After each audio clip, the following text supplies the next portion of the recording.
Добре дошли в Правилата са за добро.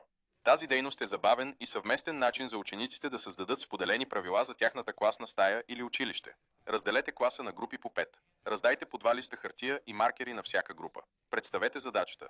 Групите ще разработят споделени правила за класната стая или за конкретна предметна област. Подчертайте, че тези правила ще действат като взаимно съгласие, за което всички носят отговорност да спазват. Запишете ги на дъската. Правилата трябва да са изпълними, реалистични и приемливи за всички. Те трябва да включват всички еднакво и да уважават всички гледни точки.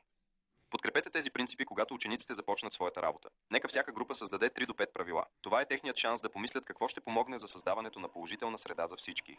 След като групите уточнят своите правила, помолете всяка група да представи идеите си пред класа. Публикувайте всички правила на стената, за да могат всички да ги видят. Раздайте малки стикери или маркери на учениците и им позволете да гласуват за правилата, които считат за най-важни.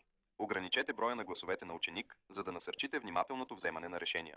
След процеса на гласуване, пребройте резултатите, за да определите най-популярните и съгласувани правила. Създайте окончателен плакат с надпис «Нашите класни правила с избраните правила».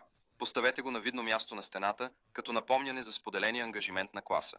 Организирайте сесия за размисъл, като зададете на учениците въпроси като «Чувствахте ли се отговорни за предложенията си? Доволни ли сте от окончателния набор от правила? Колко важни са споделените пространства и общите правила в една общност?» И в тържествена реч поздравете учениците и ги напомнете, че тези правила са живо споразумение, което може да се развива според променящите се нужди.